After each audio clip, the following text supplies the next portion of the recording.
Hello and welcome back to baseball, baby. It is our week. It is our time. We are back. And of course, we never left. Welcome into the PHNX D-backs podcast right here on PHNX. My name is Derek Montilla, occasionally known as your mayor of the MLB. And I'm joined by my vice mayor of the MLB, the one and only Thunderstick, Jesse Friedman. Jesse, a ski to you, sir. I know we were in the office not like moments ago, it felt like, and thanks to technical difficulties once again on the internet's part, we are back in our homes.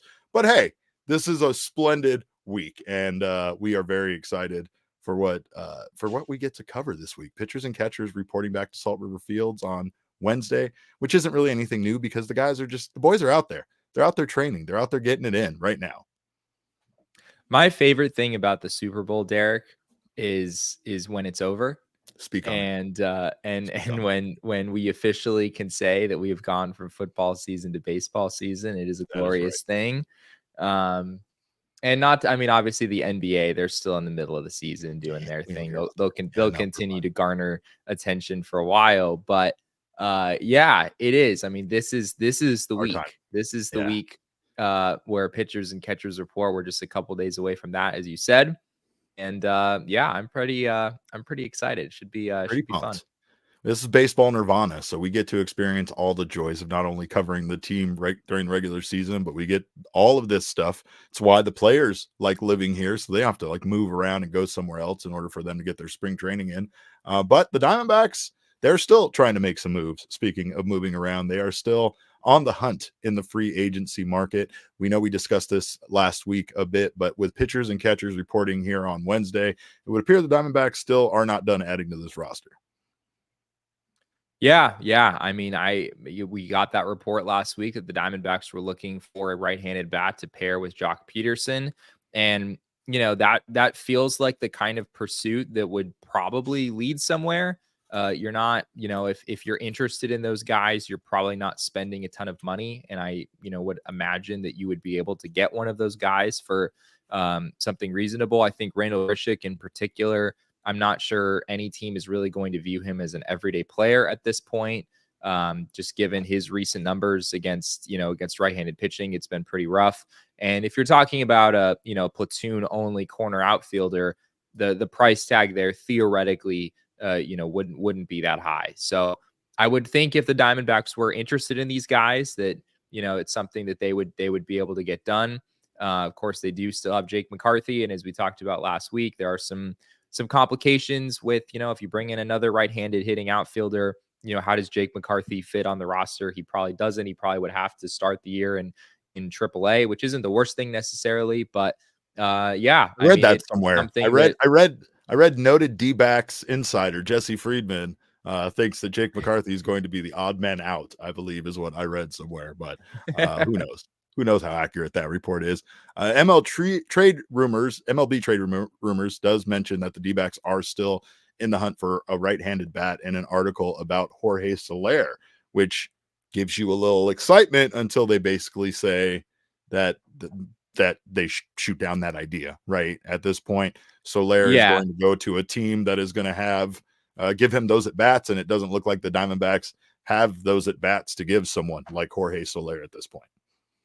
Yeah, I mean, I don't think there was any reporting attached to that. That was just MLB trade it was just putting two and two together and being like, the D-backs are interested in a right-handed bat still, but is Jorge Soler interested in a short side platoon role? Probably not. I don't think that's what he's looking for. There was some reporting in that story about Jorge Soler looking for 3 years, and that most teams or every team so far has only been willing to go to 2 years. I don't think the Diamondbacks of all teams would be going to 3 years for a guy who wouldn't really fit on their roster very well anyway. So I don't think we're talking Jorge Soler at this point, but I still think that we are talking about a right-handed bat who could come in and help balance things out, especially, even those games where Jock Peterson starts against a right-handed pitcher. If a team brings in a tough lefty at the end of the game and Jock Peterson's staying in the middle of your lineup, you don't want to be stuck with having to, continue to hit him in that spot. So this is something that from the beginning, when the D-backs made that Peterson move, it kind of always made sense for them to try to add another right-handed hitter. We weren't totally sure initially if that's something they were really going to do, but now it looks like they are at least trying. And that bat might not come necessarily from free agency. Like you said, Jake McCarthy, still a guy that, like, we'll see how he fits in, but that could still be part of some sort of trade package as well. And the Diamondbacks could acquire that bat through a trade, though I don't even know if that's very likely. It feels like if they're going to do that, they're going to get maybe one of those other pieces that they still need, like a reliever or something like that of the sort. But the roster is fairly stacked as it is constructed right now. And we've talked about how the starting lineup for a lot of situations looks pretty good. There's still some holes. There's still some areas where you would like to see some improvement. There's a definite drop off in production. Once we start talking about pulling Gabriel Moreno out of the lineup, what you're going to do with Jock Peterson, some of those scenarios that you discussed.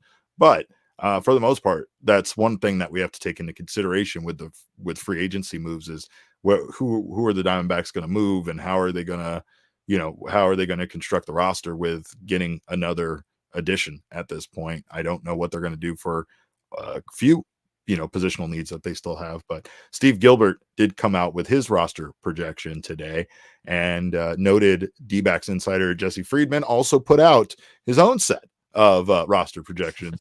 Well, there weren't many differences between the two, but there were a couple of differences between what Steve had and what you had, Jesse. Yeah, I mean, I'm like a complete psychopath, and I released mine about a month ago now. So mine is a little old. The Diamondbacks hadn't But acquired not that Jock Peterson dated. yet. It's Yeah, not. it's It's not that dated. magnificently Yeah. not that dated. Yeah, it's not that dated. I mean, I think the Diamondbacks moved on from Colin Snyder, so I'd have to subtract him from some of the depth options for relievers that I had. They traded Dominic Fletcher, so I'd have to remove him from the depth options in the outfield. Then, of course, they signed Jock Peterson. But yeah, outside of that, I mean, the fact that I did it a month ago doesn't really change a whole lot. But yeah, me and Steve are in agreement on pretty much everything, all of the biggest items. Certainly there are a couple of differences here. One of them is in the infield. As far as the depth there goes, Steve had Jay Peterson not making the team and Emmanuel Rivera making the team, whereas I had Jace Peterson in there, not Emmanuel Rivera. I think I would, knowing now that Jock Peterson has signed with the Diamondbacks, I think I would probably make the same move that Steve did.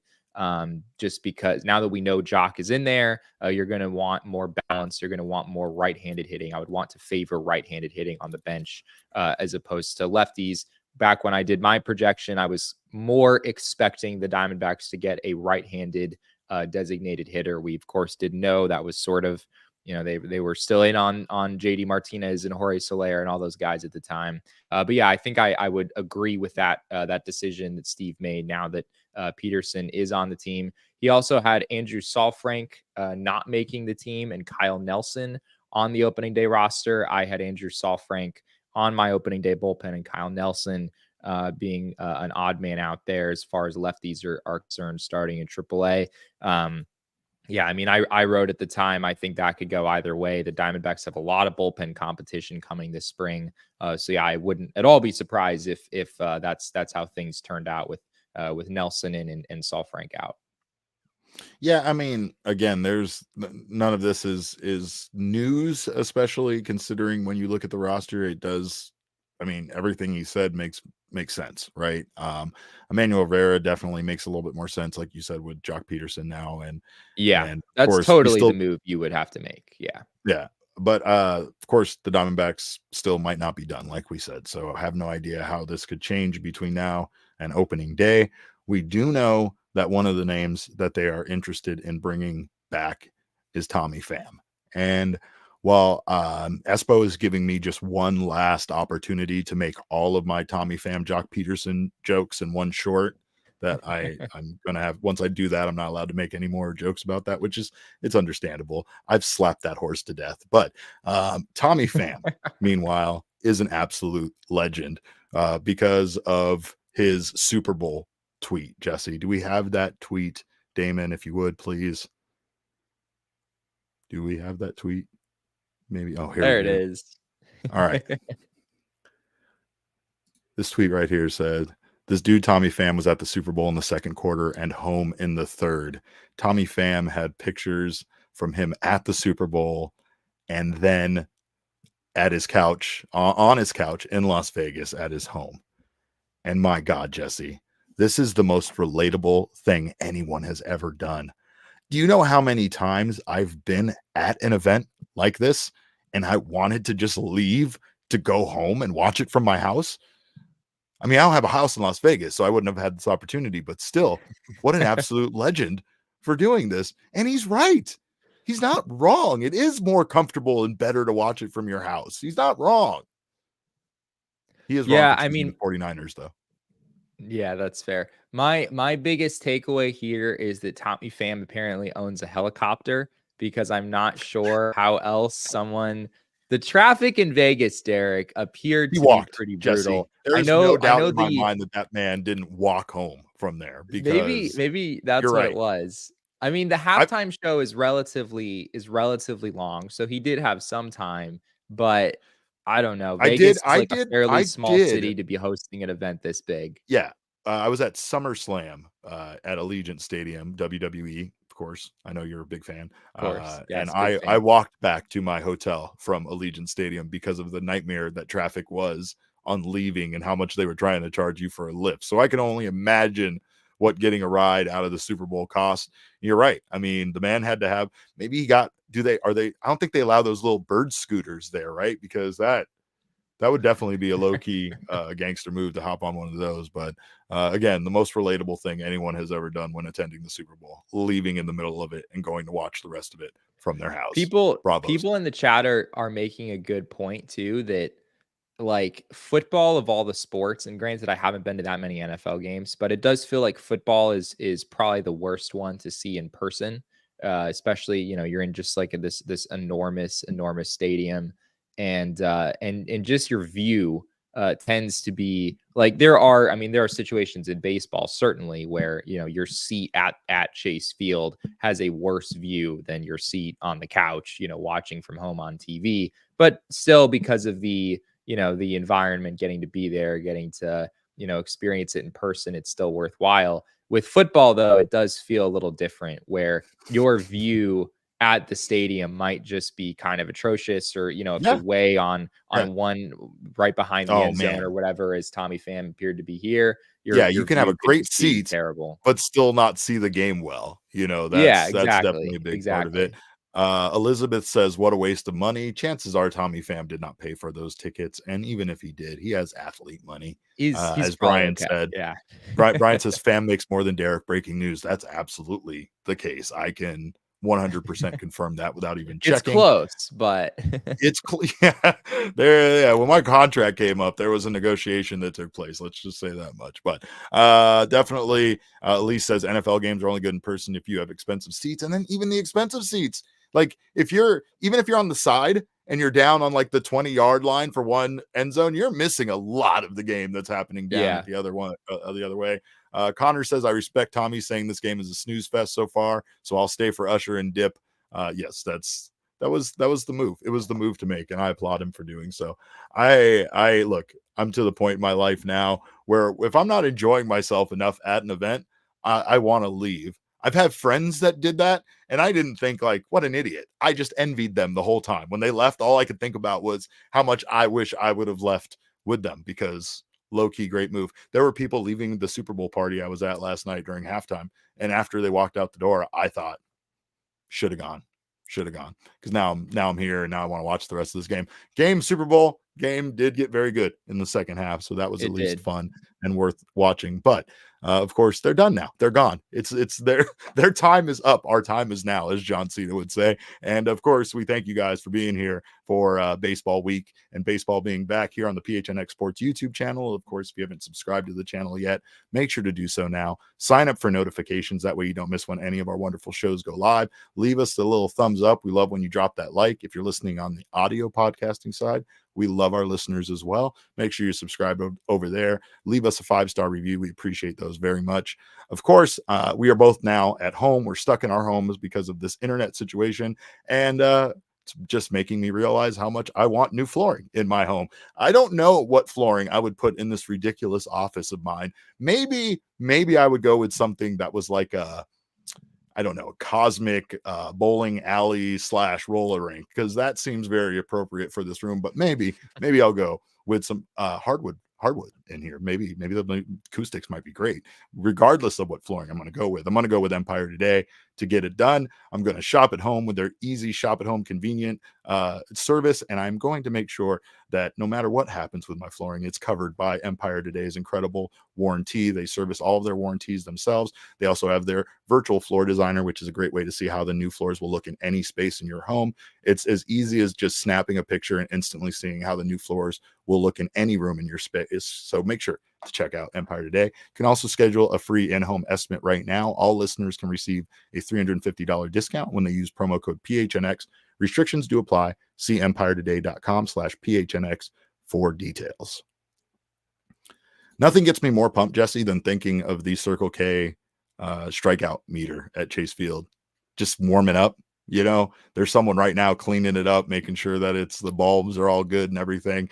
And we're with this pitching staff, it's going to be busy this year. But of course, we know Circle Ks are everywhere, even in Chase Field. And you can go stop by any Circle K in the Valley. Make sure to get yourself some wonderful drinks, snacks, everything Circle K has to offer. Do not sleep on the Circle K branded snacks. They are incredible. You can also save 25 cents off per gallon right now if you sign up for their Inner Circle membership program for free by downloading the Circle K app today. Terms and conditions do apply at participating locations. Visit circlek.com for details, but you will save 25 cents off per gallon on your first 5 fill-ups, and then you'll save 3 cents off per gallon every day after that. And it comes in the clutch. I just did it on my way home, and it was by far the cheapest gas station I passed. And then I got another 3 cents off because I long exhausted my 25 cents off per gallon thing. But of course, you can jump in on the fun right now and get some money, save some money right now over at Circle K. Jesse, it's our week, right? Every year is our year, though. We've said that on this show. And as you know, that's what we do on this show. Every year is our year. Every week, baseball is back. Every week is also Shark Week. I don't know how those two things coincide, but it's true. It's the way it works around here. Every day is the day pitchers and catchers report right here on PHNX D-Back Show. But of course, on Mondays, the one thing we do is go to the mailbag. Damon, if you would, let's go to the mailbag. My mailbox, always something interesting in my mailbox. I try to get to everything in my mailbox, and then once in a while, there's a letter that makes me go, wow, wow, my mailbox. Shout out to our friend Megaran on his Moroccan adventure that he is on right now. It's incredible. He is visiting some amazing places. So if you don't follow him already, make sure to do so, because he is on tour in Morocco and having the time of his life. Trust me, I know. He keeps sending me pictures of himself on camels almost every other day. And it's never not delightful. Inevitable. It's just delightful every day. What do we got, Damon? Certainly going to happen. There was no question you were going to be getting camel photos. So. Oh yeah, no, it's a must. It's a must, and it's like pictures of me with a tropical drink in my hand when I go on that cruise in like 10 days. Fair. 10 days. Can't wait to get out of here. All right, what do we got? What's our first question, Damon? First question comes from Travis More for me on Twitter, and Travis asks, "Can someone please sell me on Yu-Min Lin? His profile does not excite me as a viable starter at any point down the line, but he seems so highly touted. Did he not also struggle once he got to the upper minors?" Jesse, what is the reason for people to be all in on Yu-Min Lin? Yeah, I mean, well, first of all, he really didn't struggle once he got to the upper minors. In 2023, he had 11 starts at Double-A, was promoted about midway through the season, and he had a 4.28 ERA there, which at first glance might be like, oh, it's an ERA over 4. But again, we always have to put this in context with Amarillo being Amarillo. I mean, it is the most extreme hitter-friendly environment in all of minor league baseball. Right. And a 4.28 ERA there is actually pretty freaking good. If you go back to Brandon Pfaadt, when he first reached Double-A, when he was coming up as a prospect, he had an ERA of 4.59 in his first 6 starts there. That was in the back half of the 2021 season. And then he made 19 more starts there in 2022, had a 4.53 ERA. So His peripherals may be slightly better than what we saw from Yumin Lin, but still, Yumin Lin put up some pretty impressive numbers at AA. There's a reason he didn't land on many top 100 lists, but he did land on Keith Law's top 100 list. Keith Law is apparently obsessed with the Diamondbacks farm system and has the Diamondbacks farm system ranked 4th in baseball. When we were talking about everyone else having them in like the 15 to 20 range about a week ago. So shout out Keith Law. But yeah, I think the profile for Yumin Lin, I will agree that I don't think it's a frontline starter profile. I think it's more of a back end starter profile. He's a really small dude, and generally speaking, there's not a ton of left-handed starting pitchers at Yumin Lin's size out there. And I do think it's important to take that into account when projecting him moving forward. But he has a deep arsenal. He has a changeup that is, his changeup is really seems to be an exceptional pitch, and guys in the minors just haven't really been able to hit that. And he's really racked up some strikeouts so far. So yeah, I'm not expecting him to necessarily be like the next Brandon Pfaadt. I don't know if he's quite that level of pitching prospect, but a number 4 starter in a couple of years, I think is totally reasonable. And you're talking about a guy in Yumin Lin who is still only 20 years old at this point. So he's a lot younger than Brandon Pfaadt was when Brandon Pfaadt was going through these same levels.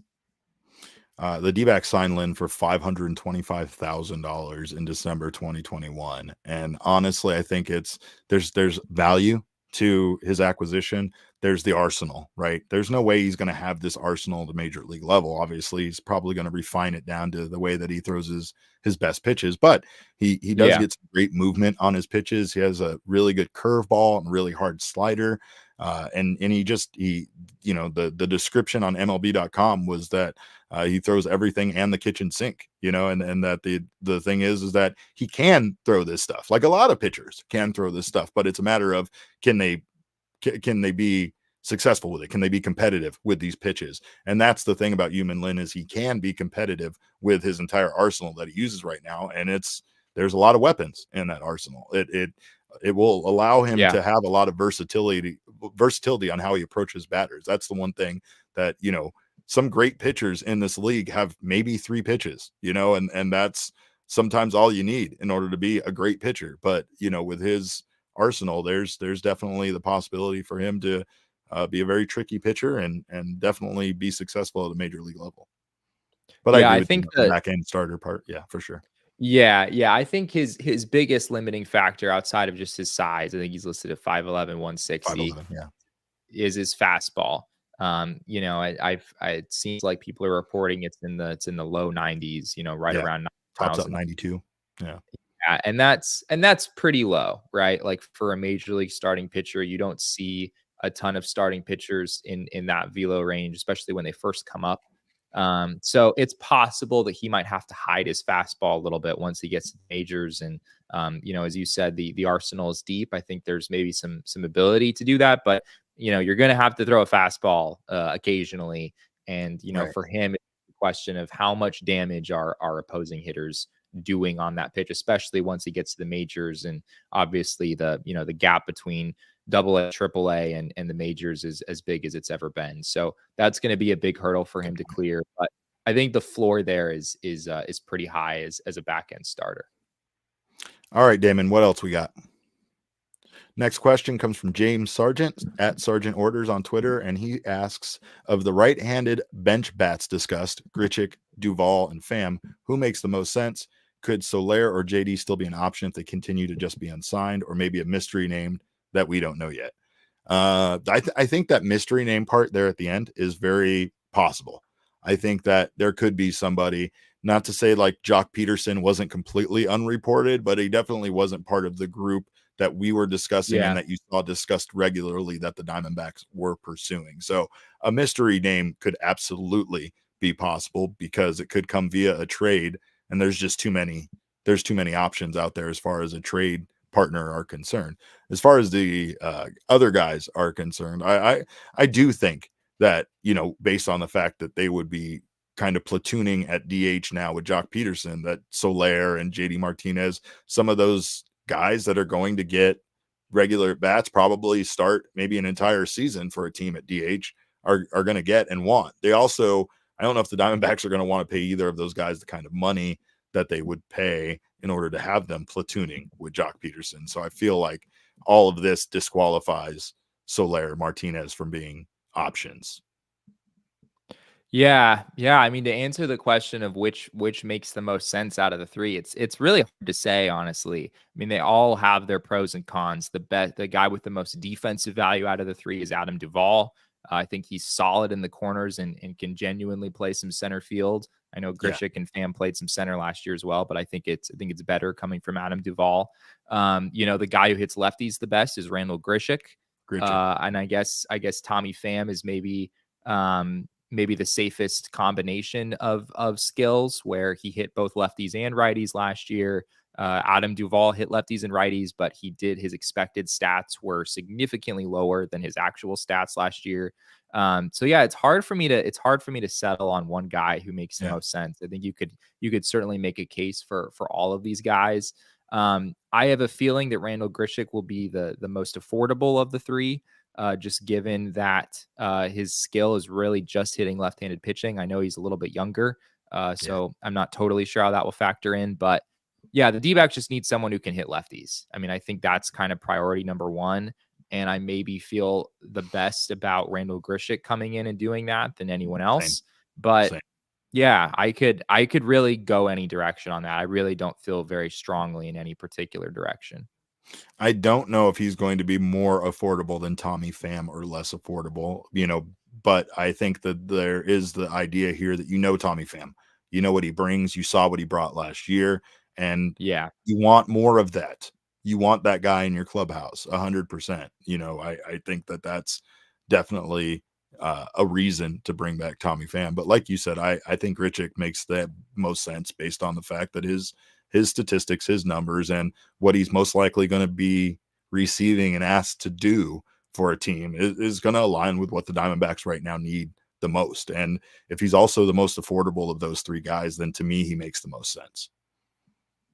Yeah, it's going to be interesting to see what they do if they wind up with one of those guys. I guess if you got Grichuk, that would maybe be in that scenario. I think I like the idea of holding on to Jake McCarthy for sure, because Grichuk really struggles against righties. And if you had an injury happen, to one of your starting guys, I don't think you want to put Grichuk in a situation where he's facing righties. That's really where Jake McCarthy would shine. Very true. So yeah, I'm kind of looking forward to seeing what happens there for sure. All right, what else we got there, Damon? Next question comes from Grandmaster Ice, Icy_Grandmaster. He says, if the D-backs acquired another pitcher before the season starts, should it be a back-end reliever or a fifth starter? It's a great question. I mean, obviously, they still have some questions there at fifth starter. They have guys that are capable of filling that role. We don't know who is going to win that role, but we do know that they at least have two guys competing for that role. One thing I saw the other day, which is just kind of disgusting, I guess, to bring up. I'm sure people aren't going to like it, but Trevor Bauer was begging for like an opportunity on Twitter the other day for a team to just give him a chance once again in Major League Baseball. And honestly, I felt like he made a fairly compelling case. But that's only don't if you're do willing, this, Derek. Don't do only this. If you're willing. No, I'm serious. It's only if you're willing to put all of the moral stuff aside. The Suns went through this, right, with a trade for a guy that a lot of people didn't want on the team, not based on his ability to perform, but on his past transgressions. And those were much different than Trevor Bauer's situations. Those were actual crimes that police were involved with, and there were there's actually something taking place there. Now, Trevor Bauer, again, seems like the wrong kind of fit for most clubhouses, if I'm being honest. And that's just my opinion. I could be wrong. I don't know the man. I've never met him. I've never even interviewed him, even though he was on the team at one point while I was covering it. I just know that is a guy that most likely some MLB team is going to take a chance on. And right now, I feel like, much like what he's saying, is he's going to come back. He's going to prove himself. He's going to prove that he can behave himself and be a member of MLB society again if he does get that chance. And then people will, for the most part, kind of move on from this. But it was an interesting thought because right now the Diamondbacks do have 2 time frames, right? They have 2 kind of things with, essentially if they're trying to plan correctly and plan for worst case scenario, they know they only have Zach Gallen for a short amount of time. They probably only have Merrill Kelly for a short amount of time. And in that time, you could build on a World Series run from last year with the addition of somebody like Trevor Bauer for that 5th starting spot. Now, I hate myself for even saying it, so I understand why people listening might hate me for saying it or bringing up. I just say I read his thing and I read it kind of like in my mind mocking him a little bit, and then when he was kind of responding to questions and kind of, there were fans that were asking some tough questions in response to his tweet, and he was actively in there giving his best answer that he could.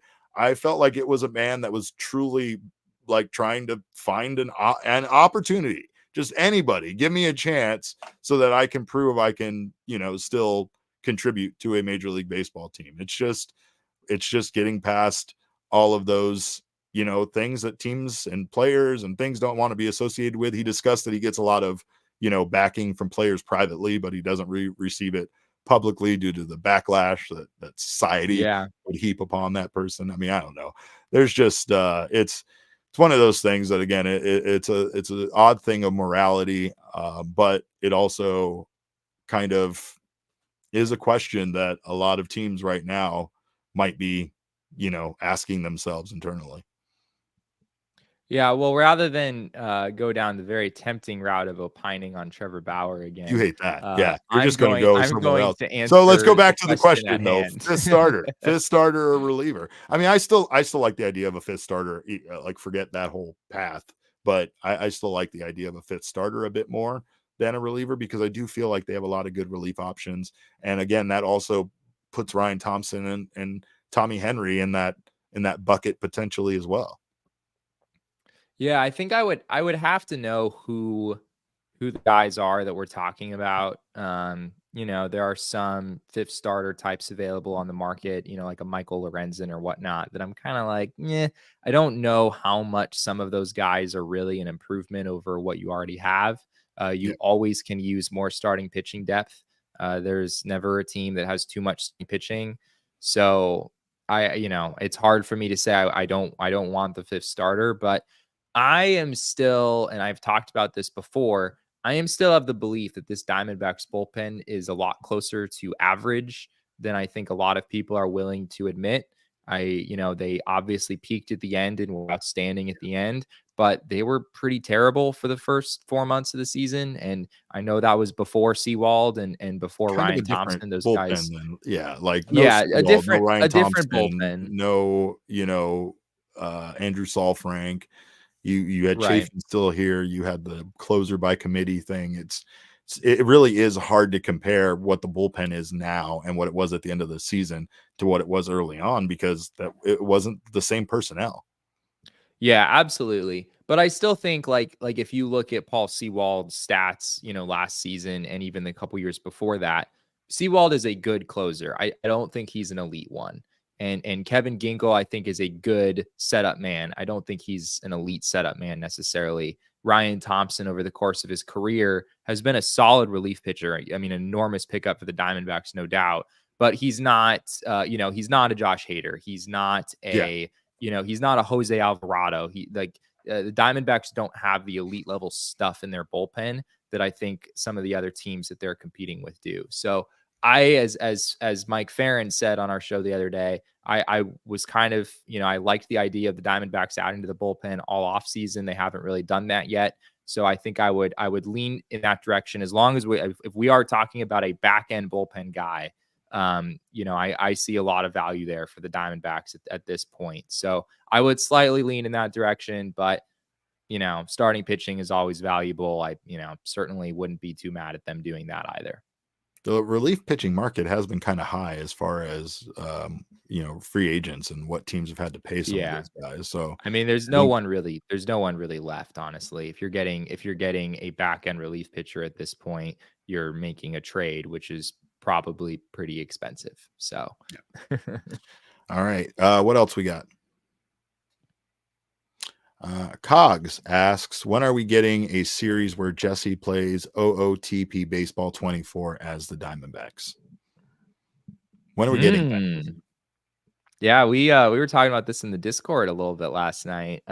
This is an idea that I think I floated last year around this time. We talked about trying to fire this up. But I think we will try to make that happen. So stay tuned. We might wait until OTP Baseball 25 comes out because they are releasing their new game here. I want to say around the start of the regular season, maybe about a month from now. So maybe we put it off until then so we can play the new game and I don't have to make a bazillion trades to get the roster to actually look like the current Diamondbacks roster does.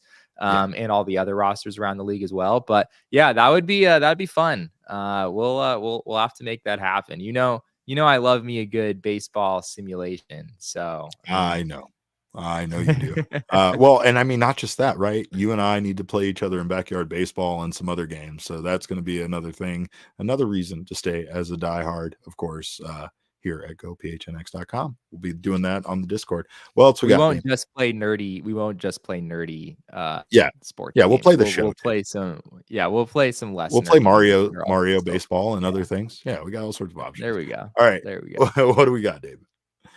Brett Lee Johnson at Brett_Johnson44 asks, I hate saying it, but how would you feel about a trade package of Jake McCarthy, Blaze Alexander, and one of Tommy Henry, Ryan Nelson, Blake Walston for Emmanuel Clace from Cleveland? I know they said that they aren't shopping him around anymore, but I feel like that could be a win for both teams. That seems like an awfully lot to give up. I don't know. I know he's an extremely good pitcher, but I don't know. What are we thinking here, Jesse? Yeah, it might seem like a lot, but I think the reality is that it's not enough, if I'm being totally honest. Excuse me. I tried firing up this trade on baseball trade values, which of course is the perfect evaluator of all baseball trades. Of course. And I have Blaze Alexander. Can we pull up the tweet one more time? I want to make sure I'm getting this right. I have 4 players in my trade, but I think I might have doubled up on someone. So because Brett he has Lee Johnson Jake, says Blaze, and one of those guys, not 2. Okay. So I have Jake, Blaze. I have Jake, Blaze, Ryan Nelson, and Blake Walston on here. And they still have it being this being advantage Diamondbacks. They have Emmanuel Clase at 51.4 surplus value, $1 million of surplus value.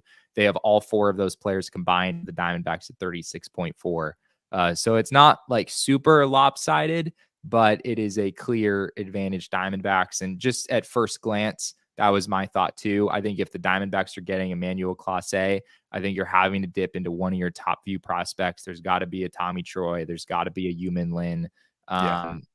Plus likely other pieces as well. Yeah. Emmanuel Clase is under club control through 2028. So you're talking about getting a potentially elite level closer for 5 seasons. There's a lot of value there, and I think it would cost a ton to make it happen, and that's why the Guardians are likely just going to hang on to him. There's no real urgent need for them to make this move yet, even though maybe they should at some point. So yeah, I mean, getting Emmanuel Clase on the Diamondbacks would be great, but it would cost just probably way too much right now.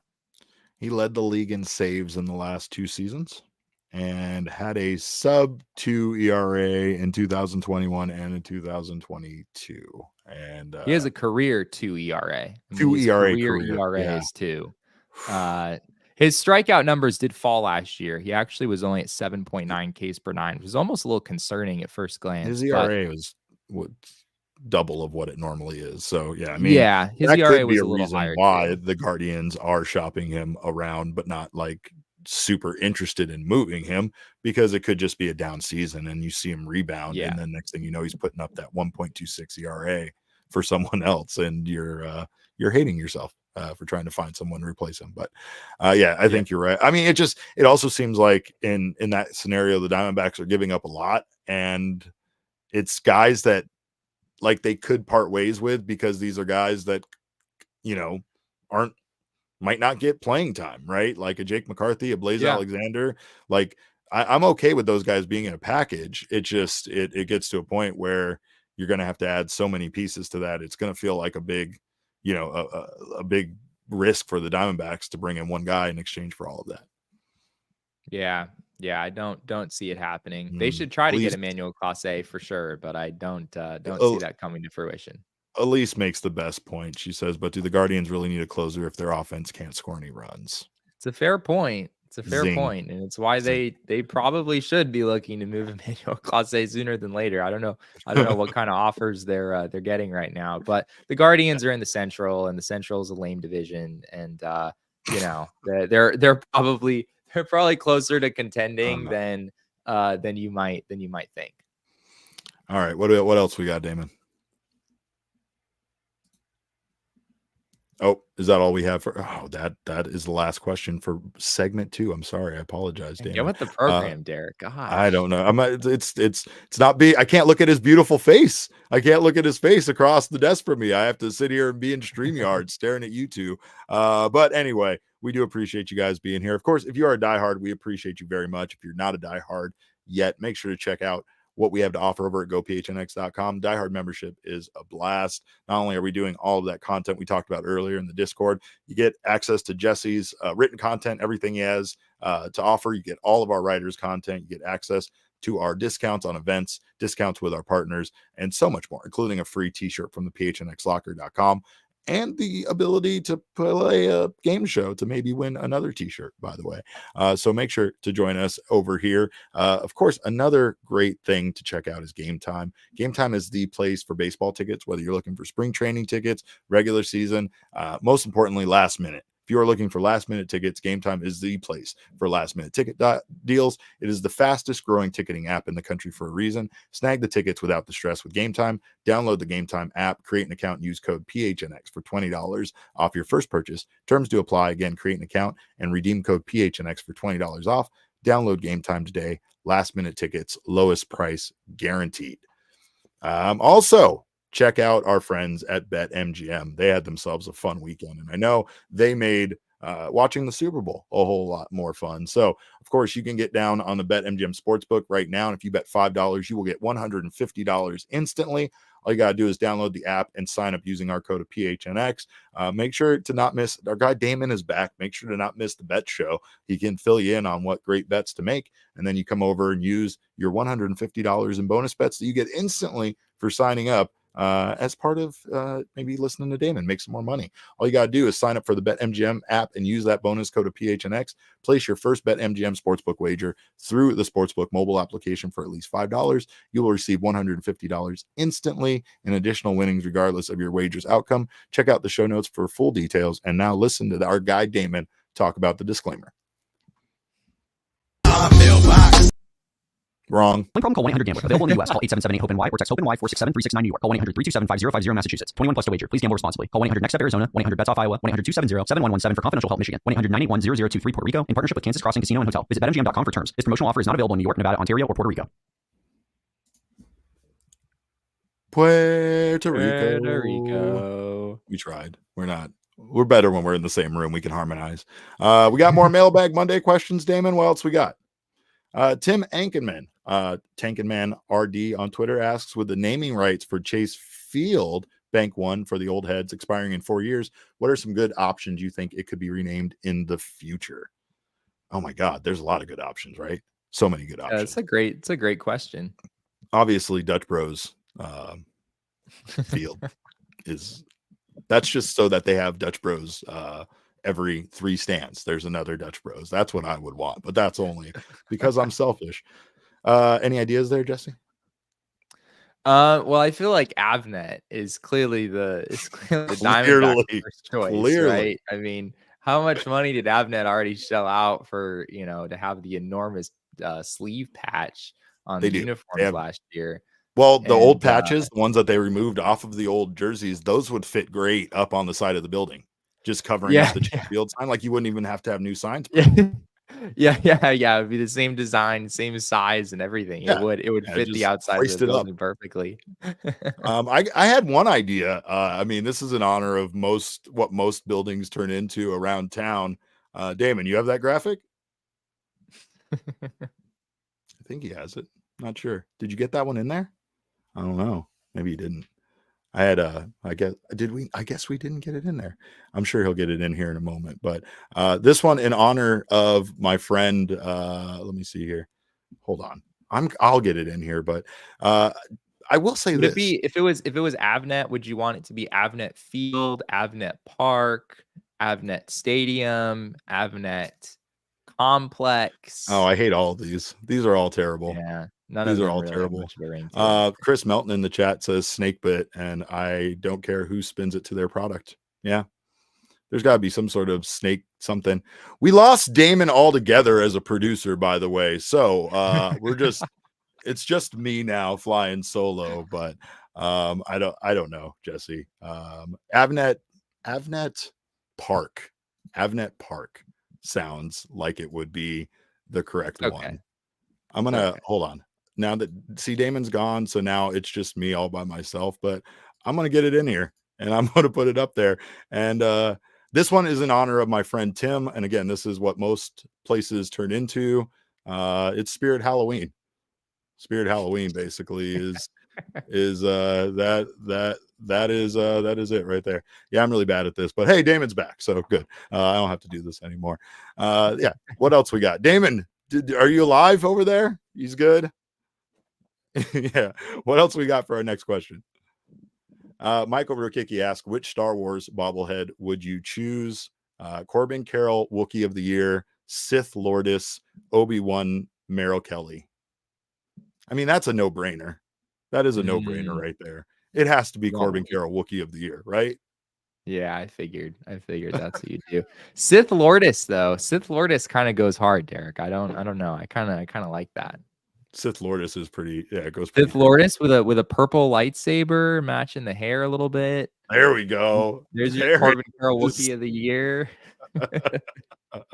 That's fantastic. That is fantastic. Man, look, I mean, I'd buy that. I still have my Josh Colementor that he's a Jedi and it looks very much like me, and I just put a little sticky note over the front of it and it says Derek Montilla on the front of it. So but yeah, Wookiee of the Year, that has to be it, right? Like there's no other choice for whatever our Star Wars Day bobblehead is than Wookiee of the Year. Maybe it's Corbin Carroll's head on a Wookiee body. Maybe the reverse of what we just showed. Ooh, right? Yeah, I don't mind that. No mind at all. Give him a little fur on the side. I don't know. What else we got, Damon? All right. Oh, this troublemaker right here, Espo, comes in with his Super Bowl question.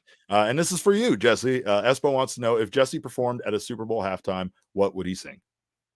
Well, I don't think it's necessarily just for me. I think maybe you'd have a better idea of this than I would, but no, I have no clue. You are a mystery wrapped inside of a conundrum.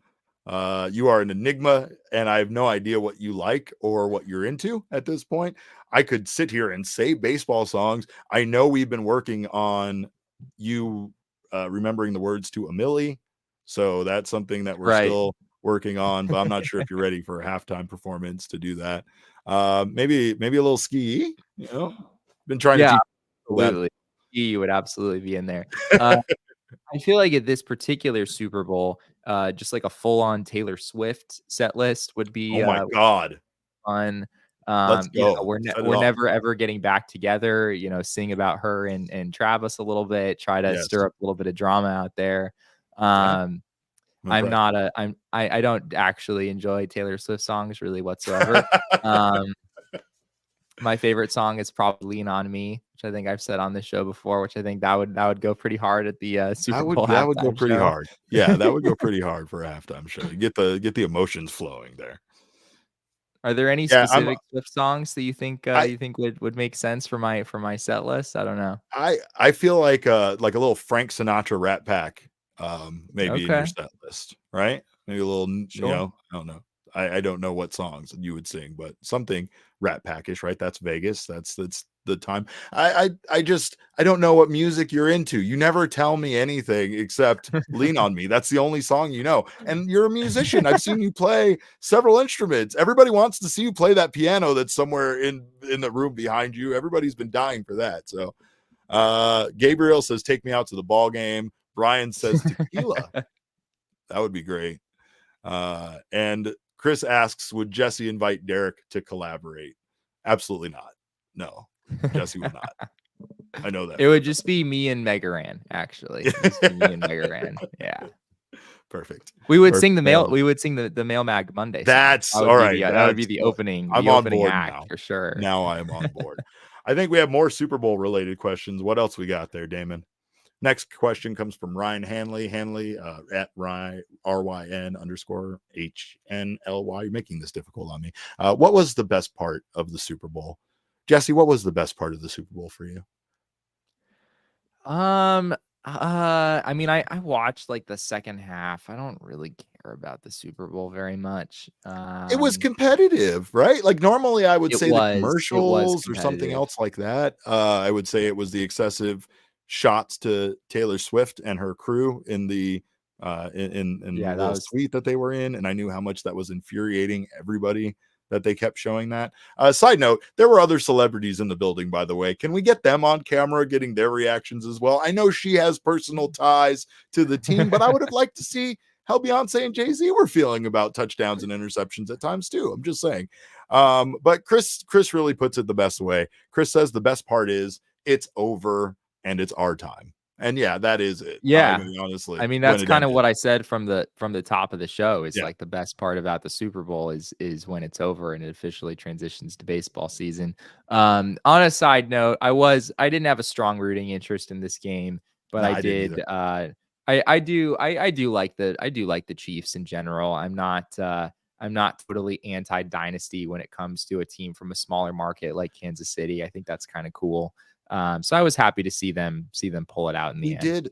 We did have Travis Kelce rocking the classic Arizona Diamondbacks hat before practice on Saturday. And I mean, is that confirmed? Do we know that for sure?